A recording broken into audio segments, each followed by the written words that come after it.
Good afternoon. It's Wednesday, January the 13th, 2021. I have now, on 11 occasions on a Wednesday, sat down and recorded a video.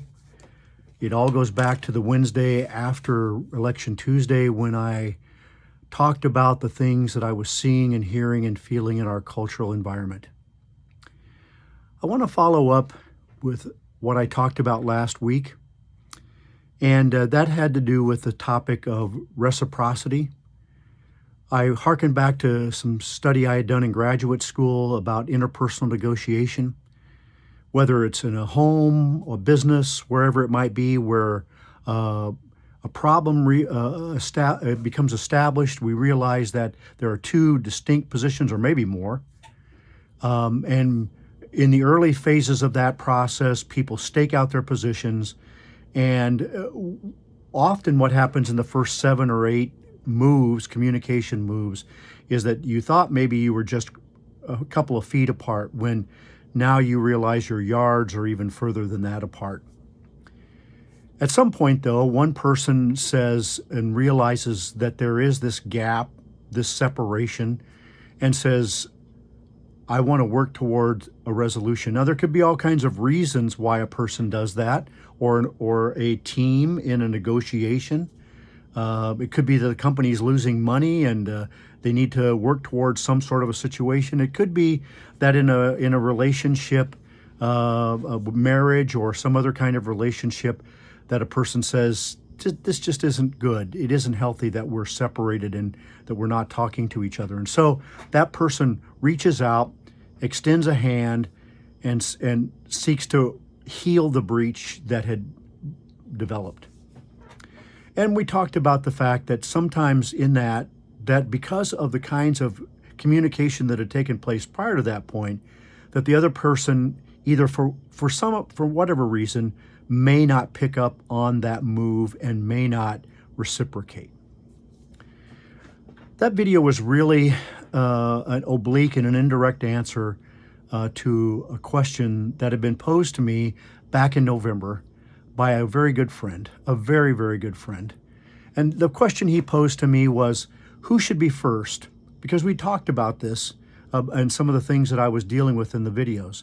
Who should be first, the winner or the loser? And what he was referring to, of course, was should those who back the winning candidate, should they be the first ones to extend a hand, or should those who back the losing candidate, should they be the ones who start this process?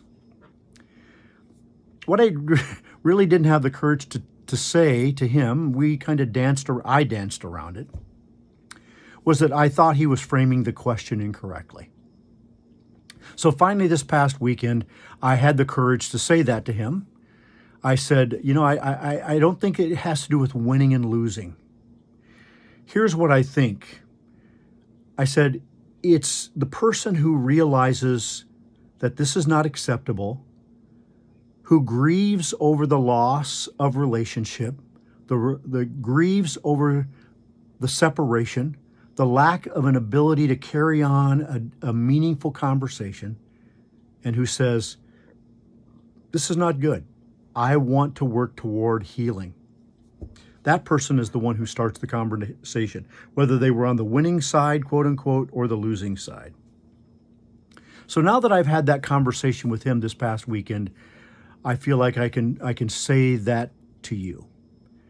This has nothing to do with whether you were on the winning side or the losing side. This has to do with how you feel about the way things are right now. Are we happy? Are you happy? Are you satisfied that we're miles apart? We've got our arms folded. We know our position and we know the other person's position,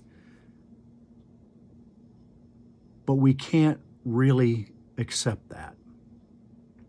And so we begin the process. We try, we reach out, we extend a hand, we say something that indicates that we're no longer working at further establishing where we are in our posture, but we're now saying, I grieve over the loss.